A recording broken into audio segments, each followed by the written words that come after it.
계속해서 창세기 말씀으로 은혜를 나누고 있습니다. 창세기에서 아브라함 이야기는 아주 중요하지요. 갈대아 우르에 있었던 한 사람 아브라함을 택하셔서 그를 불러내어 언약을 맺으시고 온 인류를 구원하시는 큰 거대한 프로젝트를 하나님이 이루어 가십니다. 그런데 아브라함의 이 파란만장한 인생 가운데에서도 절정은 오늘 창세기 20장부터 22장까지의 말씀입니다. 왜냐하면 언약의 아들 이삭의 출생을 집중적으로 다루고 있기 때문이죠.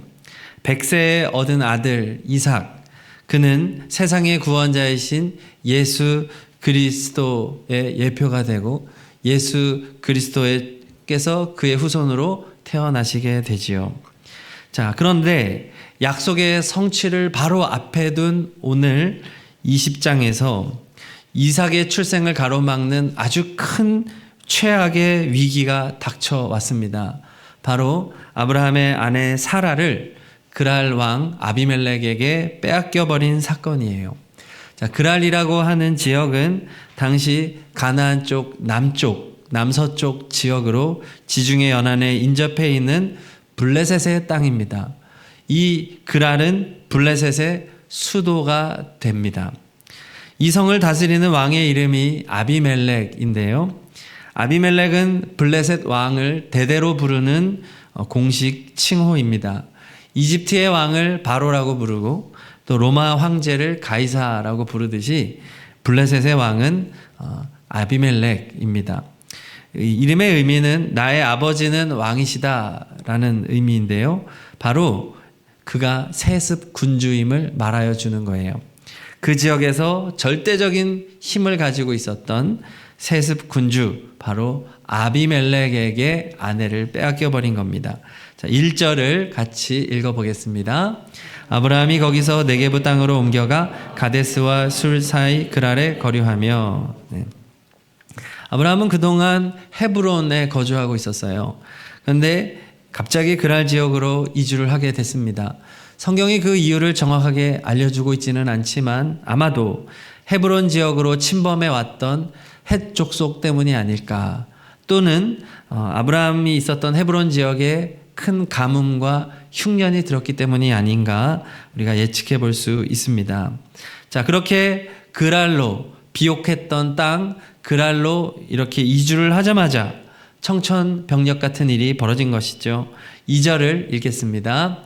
그의 아내 사라를 자기 누이라 하였으므로 그랄 왕 아비멜렉이 사람을 보내어 사라를 데려갔더니, 당시 사라의 나이는 89세입니다. 노년이죠. 네. 아이도 낳을 수 없는 이 여인을 왜 아내로 취했을까요? 왜냐하면 아브라함은 당시 수많은 가신과 군대를 거느린 대부호이자 강력한 부족의 족장으로 이렇게 많이 그 지위와 위치가 향상되었기 때문이에요. 그래서 아비멜렉은 정략적인 목적으로 아브라함의 아내를 취하였던 것입니다. 고대 사회에서 왕은 자기 지역에 들어온 이방인 나그네 가족 중에 미혼 여성이 있다면 동맹이나 또 군주권을 과시하기 위하여 언제든지 아내로 삼을 수 있는 합법적인 권한을 가지고 있었어요. 자, 그런데 이 사라는 어떤 상태입니까? 지난 창세기 18장에서 내년 이맘때 내가 반드시 내게로 돌아오리니 내 아내 사라에게 아들이 있으리라. 자, 그 상태예요. 예수님으로부터 엄청난 축복, 임신과 출산의 축복을 받은 상태였단 말이죠. 즉, 사라는 지금 이삭을 임신하기 직전의 상태이거나 임신 초기의 상태였다는 거예요. 만약에 아비멜렉에 의해서 사라가 더럽혀진다면 하나님의 언약은 파기되고 메시아의 혈통은 끊어질 수가 있는 큰 위기가 닥친 것입니다. 자, 이 상황을 어떻게 보면 아브라함이 자초한 거예요. 자신의 아내를 누이라고 속였기 때문이죠. 근데 이 장면은 우리가 처음이 아니에요. 어디서 봤습니다. 바로 창세기 12장에서 지금으로부터 24년 전에 이미 한 번 이런 일이 있었어요. 아주 똑같았습니다. 애굽에 내려갔을 때 아브라함은 그때에도 자신의 아내를 누이라고 속여서 바로 왕에게 아내를 빼앗겼어요. 그때 하나님께서 개입하여 주셔서 구해 주셨으니 망정이지 큰 위기였습니다. 그런데 그런 경험을 이미 한번 하고도 24년이 지나 믿음이 더 커지고 하나님과의 더 많은 경험과 신뢰가 쌓였음에도 불구하고 똑같은 잘못을 반복하고 있는 거예요. 아브라함은 다른 부분에서는 참 믿음이 잘 작동하는 것 같은데 이상하게도 이 부분에 관해서는 믿음이 잘 작동을 안 합니다. 남편이 아내만 있으면 바보가 되는 것처럼 그게 바보가 되는 건지 모르겠습니다. 이상해요. 11절을 보니까 아브라함의 속마음을 우리가 좀 알 수 있어요. 11절을 읽겠습니다. 아브라함이 이르되 이곳에서는 하나님을 두려워함이 없으니 내 아내로 말미암아 사람들이 나를 죽일까 생각하였으며. 아멘. 아브라함 마음 깊은 곳에는 외국인 나그네라고 하는 두려움이 자리하고 있음을 볼 수 있어요. 자신을 보호해주는 국가적인 울타리가 없잖아요. 이것이 늘 아브라함의 마음에 부담으로 작용을 했던 겁니다. 만약에 사라가 자기 아내라고 한다면 아브라함을 죽이고 아내와 재산을 빼앗아 갈 수가 있지요. 그런데 만약 사라를 누이라고 한다면 사라를 오히려 이용할 수 있게 되는 겁니다. 아리따운 이 여인이 누이가 되면 그 지역에 있는 사람이 왕들이나 권력가들이 아브라함을 즉각적으로 죽이지 않고 혼인을 맺으려 할 것이기 때문입니다. 아브라함은 예상을 했던 거예요. 혼인 협상을 하게 되죠. 지참금 논의를 해야 됩니다. 이러면 시간을 벌 수 있고 생명을 지킬 수 있다는 거예요. 부족장이었던 아브라함은 자신의 생명을 지키는 것이 이 부족을 지키는 길이라는 그런 생각을 앞세워서 반복적으로 나름대로의 지혜를 낸 것입니다. 아브라함은 이런 상황이 일어날 것을 알고 있었어요. 나름대로는 지혜를 발휘한 것인데 이것이 우리에게 보기에는 너무나도 잘못된 선택이었죠. 자, 여기서 우리는 우리 자신을 볼 수가 있습니다. 아브라함의 모습은 곧 우리의 모습이잖아요. 우리는 누구나 치명적인 약점이 있습니다. 다른 것에는 믿음이 잘 작동을 하는데 믿음이 잘 작동하지 않는 나만의 아킬레스건이 있어요. 어떤 사람은 물질 앞에 장사가 없어요. 물질만 보면 그 앞에서 너무 믿음이 작동을 안 해요. 어떤 사람은 음란에 잘 넘어집니다. 어떤 사람은 명예욕과 자존심 때문에 넘어져요. 어떤 사람은 식탐의 지배를 당하고 그렇습니다. 수많은 중독들이 있는데 유독 내가 약한 영역이 있는 거예요. 우리 인간들은 다 이렇게 나름의 한계와 치명적 약점을 가지고 있는 존재라는 사실입니다. 자, 그런데 오늘 본문 말씀에서 당혹스러운 점이 하나가 있어요. 아내를 빼앗긴 이 위급한 상황에서 성경은 아브라함의 반응에 대하여 이상하리만치 침묵하고 있다는 사실입니다. 아브라함이 이런 상황에서 자신의 가슴을 치면서 잘못을 뉘우치고 막 통곡을 했다든지 밤잠을 설쳤다든지 후회의 눈물을 흘렸다든지 금식하며 기도했다든지 하는 등의 반응이 없어요. 아브라함이 지금 어떤 상태인지는 성경은 전혀 관심이 없고 다 지워버립니다. 왜일까요? 아브라함이 아니라 그 뒤에서 역사하시는 하나님에게 집중시키기 위해서예요. 사라를 빼앗긴 직후인 3절부터 7절까지 보면은 성경은 아브라함의 이름조차 거론하지 않아요. 그리고 오직 하나님께서 역사의 전면에 등장하셔서 아비멜렉의 꿈에 나타나 그를 추궁하시고 상황을 주도해 가십니다. 자, 그래요.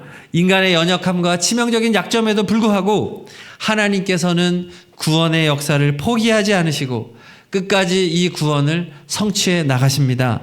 할렐루야.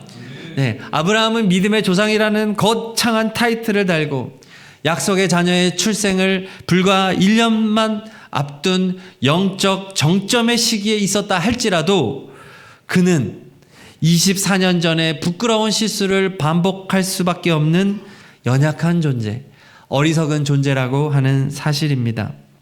오늘 이 말씀이 저와 성도님들에게 위로가 되기를 바랍니다. 우리는 때때로 완전해지려고 하는 마음을 가질 때가 있어요. 내가 하나님의 복을 받을 만한 사람이 되어야 한다는 일종의 부담감을 가질 때가 있습니다. 더 기도해야 되는데, 더 말씀 봐야 되는데, 더 하나님 뜻대로 살아가야 되는데 스스로를 더 압박할 때가 있어요. 그리고 자신의 약함과 연약함 때문에 자괴감에 빠져 있을 때가 있습니다.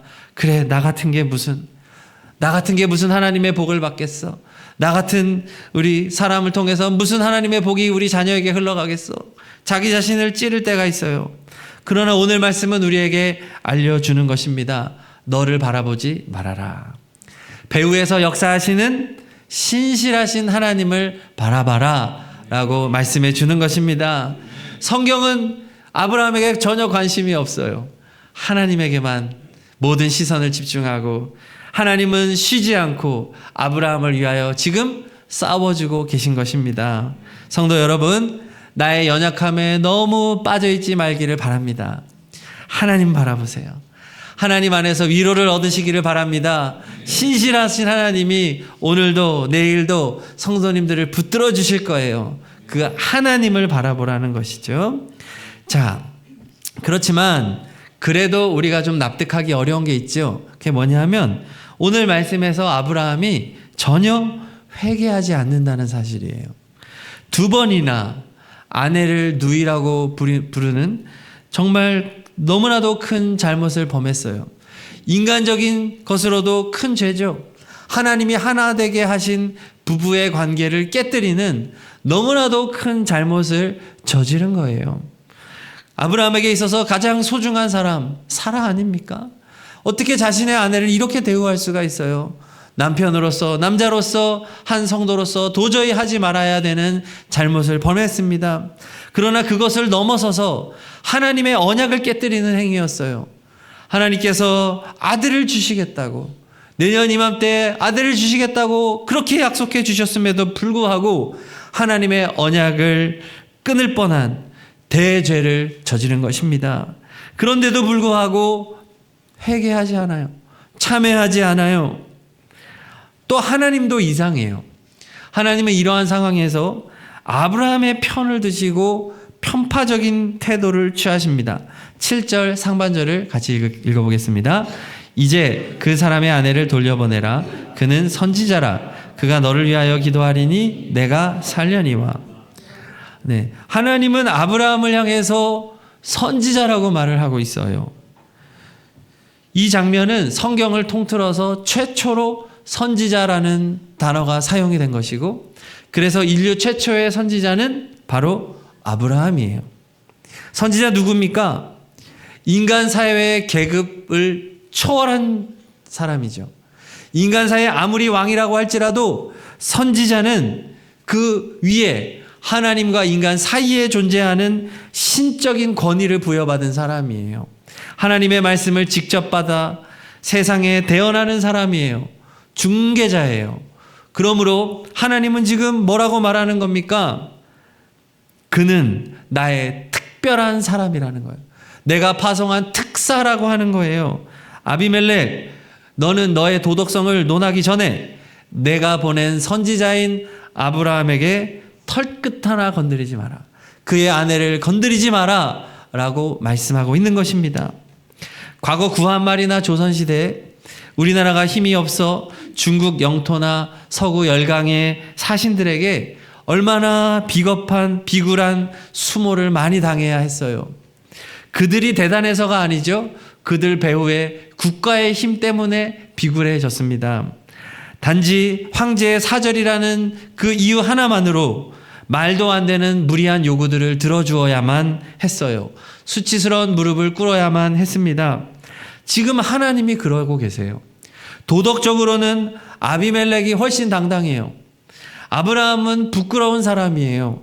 그런데 하나님께서는 아브라함을 자신의 사신, 특별한 선지자의 반열에 올려놓고 아브라함을 지금 압박하고 있는 것입니다. 참 이러한 하나님의 일방적인 편애로 인해서 졸지에 아비멜렉만 세상 억울한 사람이 된 것이죠. 4절과 5절을 읽겠습니다. 아비멜렉이 그 여인을 가까이 하지 아니하였으므로 그가 대답하되 주여 주께서 의로운 백성을 멸하시나이까? 그가 나에게 이는 내 누이라고 하지 아니하였나이까? 그 여인도 그는 내 오라비라 하였사오니 나는 온전한 마음과 깨끗한 손으로 이렇게 하였나이다. 아멘. 아비멜렉은 당당하게 자신의 무죄함과 도덕성을 항변하고 있어요. 하나님, 저는 저 여인이 유부녀인지 꿈에도 몰랐습니다. 아브라함의 누이라고 했고 자신이 아브라함의 누이가 맞다고 오라비라고 했으니 저는 왕으로서 합법적인 절차를 밟아 온전한 마음과 깨끗한 손으로 했을 뿐입니다. 라고 말하죠. 자, 아비멜렉의 도덕적인 모습은 그녀를 돌려보내는 과정인 14절 이후에도 볼 수 있어요. 아브라함에게 충분히 살해합니다. 양과 소와 종들과 은 1000개라는 어마어마한 배상금까지 줘요. 또 땅도 줍니다. 아브라함, 여기 네가 원하는 땅 어디든지 원하는 곳에, 보기 좋은 곳에 거주해라 라고 영토까지 제공하는 후덕함을 보여주고 있습니다. 자, 그럼에도 하나님은 아비멜렉을 어떻게 대하나요? 3절에 보니까 내가 데려간 이 여인으로 말미암아 내가 죽으리니. 7절에 보니까 내가 돌려보내지 아니하면 너와 내게 속한 자가 다 반드시 죽을 줄 알지니라.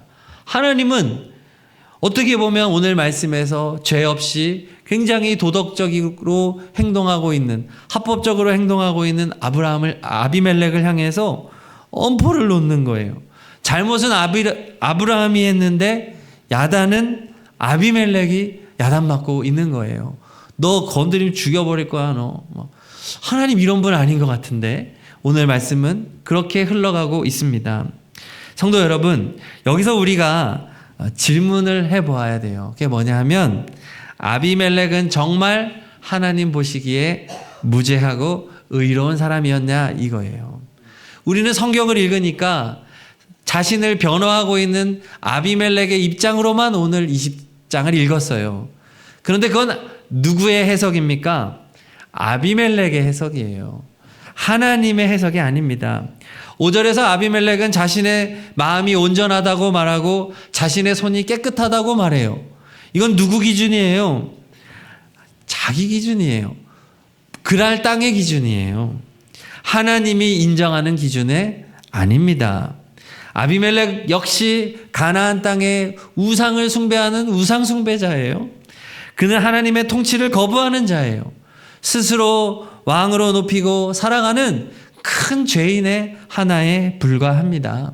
소돔과 고모라처럼 극단적으로 타락하지는 않았을지 몰라도 왕의 권력을 남용하여 나그네 아내를 자신의 욕망과 정치적인 필요에 따라 동의 없이 취했던 완악한 이방 왕이에요. 오늘 20장에서 아브라함이 말을 안 하고 있는 것은 말을 못하는 것도 있는 거예요. 왕의 블레셋의 강력한 권한과 법 안에서 아브라함은 찍소리도 못하고 그냥 내내해야만 하는 그러한 위치였던 것이죠. 하나님의 기준으로는 전혀 합법적이지 않은 것입니다. 심지어 아비멜렉은 9절에서 아브라함을 호통쳐요. 9절을 읽겠습니다. 내가 어찌하여 우리에게 이렇게 하느냐? 내가 무슨 죄를 내게 범하였기에 내가 나와 내 나라가 큰 죄에 빠질 뻔하게 하였느냐? 아비멜렉은 대단한 의인처럼 얘기하고 있어요. 아브라함을 막 꾸짖습니다. 자, 내용적으로 타당해 보여요. 내가 무슨 죄를 내게 범하였기에. 자신의 죄를 몰라요. 아비멜렉은 영적인 눈이 닫혀 있는 사람입니다. 죄를 인식하지 못하는 사람이에요. 자, 그래서 우리는 관점을 바꿔야 합니다.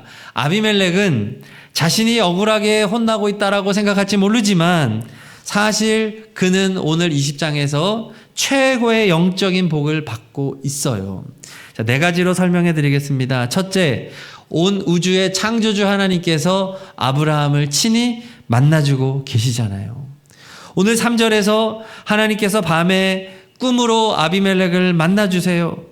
이방신을 섬기고 자기 권력에 취해 살아가는 이 죄인을 하나님이 만나주신 거예요. 그 이유가 무엇입니까? 아브라함 덕분인 거죠. 지금 아브라함 때문에 벌 받는 게 아니라 아브라함 때문에 복 받고 있는 것이죠.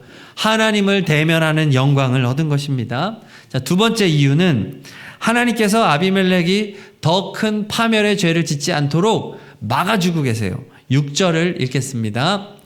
하나님이 꿈에 또 그에게 이르시되 내가 온전한 마음으로 이렇게 한 줄을 나도 알았으므로 너를 막아 내게 범죄하지 아니하게 하였나니 여인에게 가까이 하지 못하게 함이 이 때문이라. 하나님은 지금 그를 벌하려고 만나준 게 아니라는 거예요. 나는 너를 지켜주려고 만났다. 너를 보호해 주려고 죄짓지 않도록 너를 만나주었다. 누구 덕분에요? 아브라함 덕분이라는 것이죠. 자, 세 번째 이유는 하나님께서는 블레셋 땅 전체에 하나님을 두려워하는 마음을 심어주셨습니다. 8절을 읽겠습니다. 아비멜렉이 그날 아침에 일찍 일어나 모든 종들을 불러 그 모든 일을 말하여 들려주니 그들이 심히 두려워하였더라. 아멘. 원래 아비멜렉과 이 그랄 사람들, 신하들은 어떤 사람이에요? 하나님을 두려워하지 않는 사람입니다. 하나님 무서운 거 모르는 사람이에요. 이방신이나 섬기고 자기 권력에 취해 사는 사람이에요. 자, 그런데 그들은 지금 입장이 바뀌었습니다. 하나님을 두려워하고 있어요. 하나님을 두려워한다는 게 뭐예요? 하나님을 향한 바른 알므로 나아가고 있다는 것이죠. 아직 경외라고까지는 할 수 없습니다. 그러나 경외는 무엇이에요? 두려움과 공경심을 합친 것이 경외지요. 그래서 경외까지는 아니더라도 하나님을 두려워할 줄 아는 상태가 됐다. 너무나 감사한 상태고 복받은 상태죠. 누구 덕분입니까? 선지자 아브라함 덕분이에요. 마지막 네 번째, 하나님께서는 아비멜렉의 가문에 치료하시는 여호와 하나님의 기적을 경험하게 하셨습니다. 17, 18절 읽습니다. 아브라함이 하나님께 기도하매 하나님이 아비멜렉과 그의 아내와 여종을 치료하사 출산하게 하셨으니 여호와께서 이왕에 아브라함의 아내 사라의 일로 아비멜렉의 집에 모든 태를 닫으셨음이더라. 아멘. 아비멜렉이 사라를 취한 그 순간부터 하나님의 징계가 내려서 온 집안 여성들의 태가 닫혔다. 일종의 질병이 발발했던 것입니다. 자, 그런데 아브라함이 하나님께 중보의 기도를 올려드리자 그 닫혔던 태가 열려졌다. 즉 질병이 깨끗하게 치유됐다 말하는 거예요. 이방인들입니다. 그러나 이들은 하나님의 놀라운 치유의 능력을 경험하게 된 거예요. 여호와 라파의 하나님을 만난 것입니다. 이 엄청난 치유의 기적을 어떻게 경험할 수 있었나요? 아브라함 덕분에 경험하게 된 것이죠. 성도 여러분, 이래도 아비멜렉이 불쌍하고 억울해 보이십니까? 아니죠. 그건 철저하게 아비멜렉의 관점이에요. 겉으로는 아비멜렉은 억울해 보이지만 영적으로는 아비멜렉은 아브라함을 통해서 큰 복을 지금 받고 있는 것이에요. 자, 이러한 아비멜렉의 영적인 복은 여기서 끝나지 않아요. 세월이 흐르고 21장으로 넘어갔을 때 한 장면을 보겠습니다. 21장 22절 읽습니다. 그때 아비멜렉과 그 군대 장관 비골이 아브라함에게 말하여 이르되 내가 무슨 일을 하든지 하나님이 너와 함께 계시도다. 아멘. 20장에서 아비멜렉은 영적인 눈이 닫혀 있어서 아브라함을 막 꾸짖고 막 자기는 무죄하다라고 말을 했지만 21장으로 넘어가니까 아비멜렉이 아주 겸손해져 있죠. 군대 장관을 데리고 가서 아브라함을 예우하면서 아브라함에게 겸손히 평화 협약을 맺자라고 정중하게 요청하고 있습니다. 아브라함을 계속해서 지켜보니까 이 그랄 땅에 제법 머물렀거든요. 그 땅에 머물러 있는 아브라함을 지켜보니 얼마나 아브라함이 복의 통로인지를 깨닫게 된 거예요. 점점 아비멜렉의 영적인 눈이 열려져서 살아계신 하나님을 보게 된 것이죠. 그래서 아브라함이 무슨 일을 하든지 하나님이 함께 하시는 것을 두 눈으로 본 것입니다. 영적인 눈이 열려지게 된 것이죠. 자, 그래서 우리는 보통 블레셋이라고 하면은 골리앗의 민족, 우상숭배의 민족, 부정적인 이미지를 많이 떠올리는데 하나님은 지금 어떤 모습을 보여주고 있습니까? 아브라함이 그 땅에 갔더니 이 완악한 블레셋의 심장부인 그랄 땅에서도 아브라함을 통하여서 하나님을 그 왕이 보게 하여 주시고 하나님을 두려워하게 하여 주시고 하나님과 평화의 협약을 맺기를 원하는 단계까지 나아가게 해 주셨다는 사실이에요. 하나님께서 우리의 시선을 완전히 바꿔주고 계신 것입니다. 자, 그렇다면 오늘 본문이 가리키고 있는 아브라함의 실체가 중요해요. 누구일까요? 아브라함이 상징하고 예표하는 인물은 온 인류의 진정한 복의 근원이신 예수 그리스도이십니다. 하나님은 오늘 아브라함을 향해서 최초로 선지자라는 칭호를 붙여주셨어요. 자, 그런데 선지자의 진정한 시초는 누구입니까? 예수님이세요. 예수님은 온 인류의 왕이요, 제사장이요, 선지자세요. 왕, 제사장, 선지자 세 개의 직분을 동시에 겸직하고 있는 분을 메시아라고 말합니다. 기름 부음 받은 자, 구원자예요. 오늘 하나님이 아브라함을 선지자라고 말한 것은 바로 예수 그리스도를 상징하고 있는 것이에요.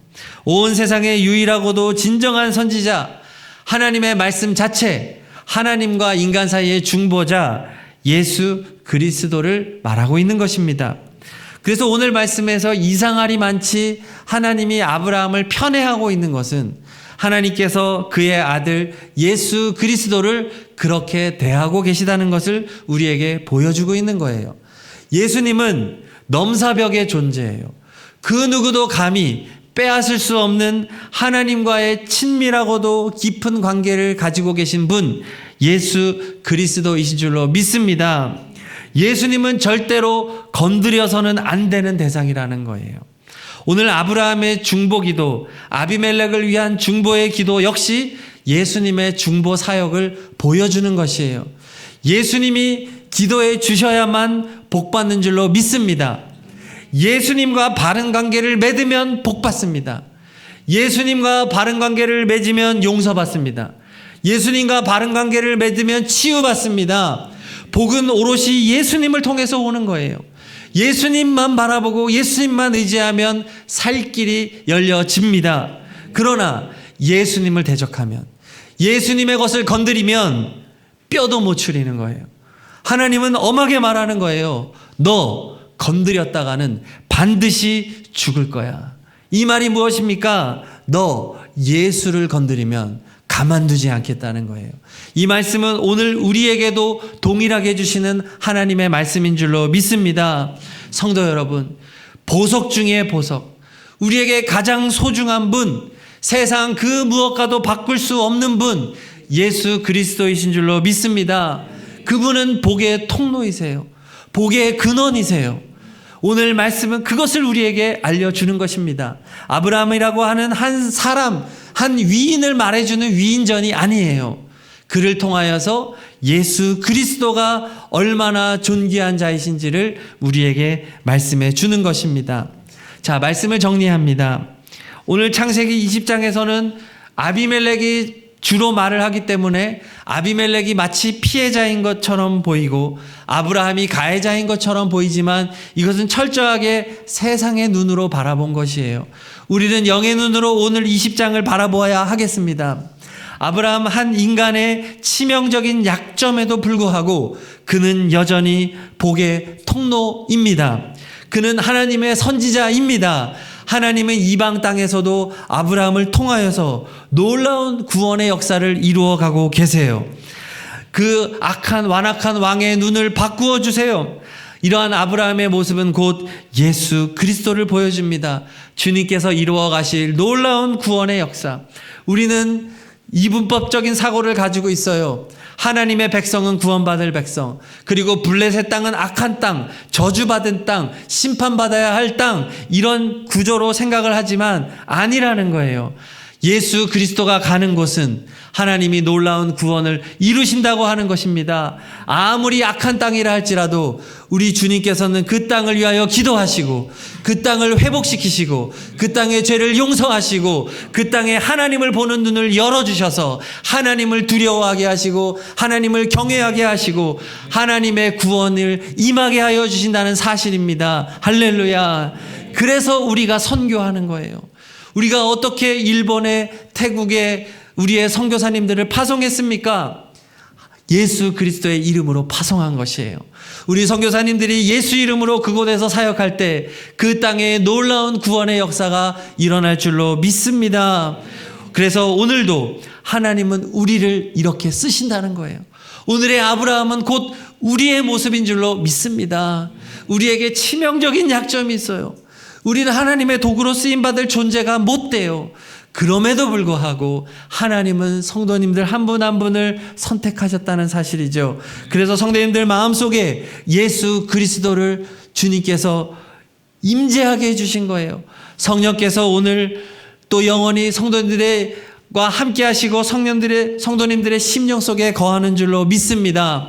오늘 아브라함에게 그는 선지자다라고 말씀하시는 하나님께서는 성도님들 한 분 한 분을 향하여서도 말씀하고 계세요. 성도님도 선지자이십니다. 하나님의 거룩한 사명자이십니다. 하나님께서는 성도님들을 통해서 놀라운 구원을 이뤄 가실 거예요. 가장 먼저는 성도님들의 가정일 것입니다. 성도님들의 가정에 하나님은 성도님을 파송하고 계세요. 성도님은 연약해요. 그렇지만 하나님은 성도님들의 모습을 통해서 성도님들의 가정을 예수 가정으로 바꾸실 것입니다. 하나님을 두려워하는 가정이 되게 하실 것입니다. 부모님, 형제자매, 배우자, 자녀들을 변화시키실 줄로 믿습니다. 이 약속을 믿으라는 거예요.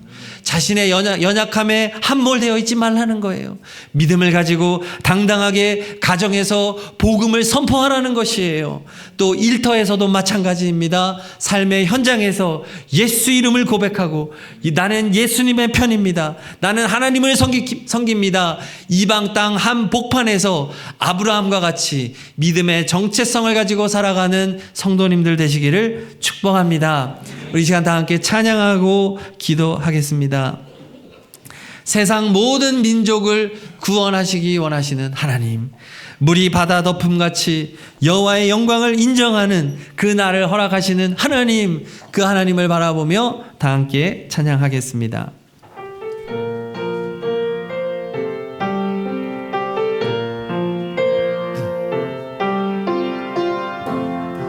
세상 모든 민족이 구원을 얻기까지 쉬지 않으시는 하나님, 주의 심장 가지고 우리 이제 일어나 주 따르게 하소서. 세상 모든 육체가 주의 영광 보도록 우릴 부르시는 하나님, 주의 손과 발 되어 세상을 치유하며 주 섬기게 하소서. 아멘. 물이 바다 덮음같이 여호와의 영광을 인정하는 것이 온 세상 가득하리라. 물이 바다 덮음같이 물이 바다 덮음같이 물이 바다 덮음같이 물이 바다 덮음같이 여호와의 영광을 인정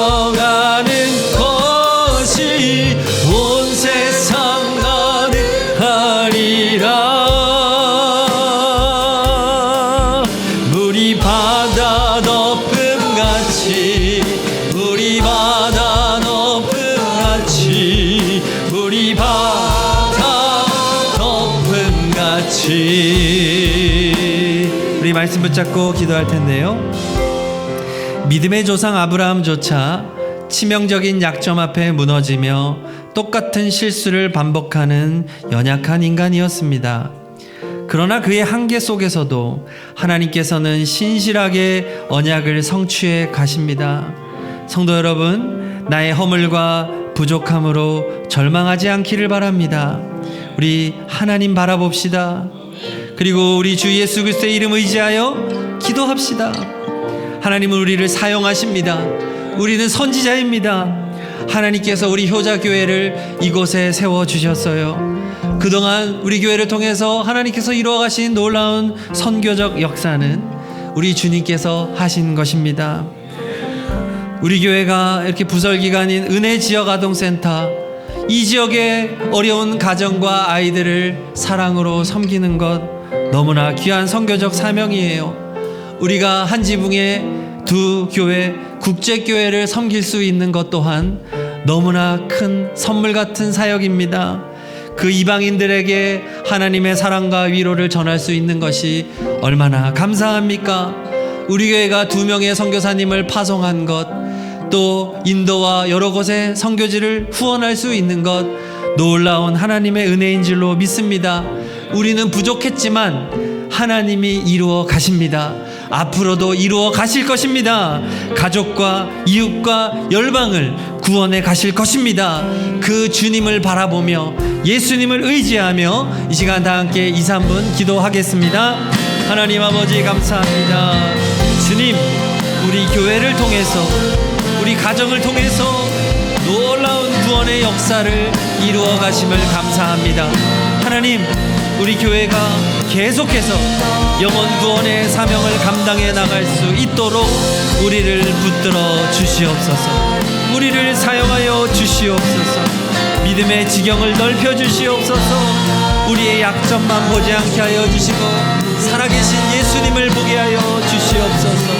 우리의 중보자, 우리의 구원자 예수 그리스도를 바라보며 예수님 믿고 의지하며 예수님과 동행하는 진정한 성도의 삶을 살게 하여 주시옵소서. 주님, 우리를 긍휼히 여겨 주시옵소서. 주여, 우리를 붙들어 주시옵소서. 주님, 성령의 충만함을 내리워 주시옵소서. 주님, 말씀하여 주시옵소서. 예수님만 의지하며 오늘도 구원을 이루어 가시는 우리 주 예수 그리스도를 바라보며 믿음으로 승리하는 우리가 되게 하여 주시옵소서.